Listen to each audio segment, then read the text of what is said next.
how did you transition, or how did you started knowing that you potentially have an appetite for property?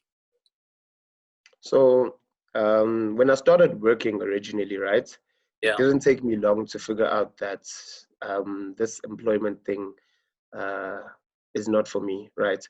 So I figured maybe I need to figure something else out.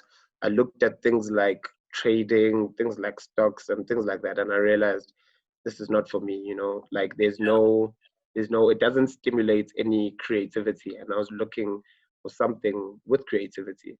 And Right. as I'd mentioned before, I have an accounting background. So one thing that was always emphasized is that as an accountant, as soon as you start getting creative, that's when you go to jail, right? Right. So, Right.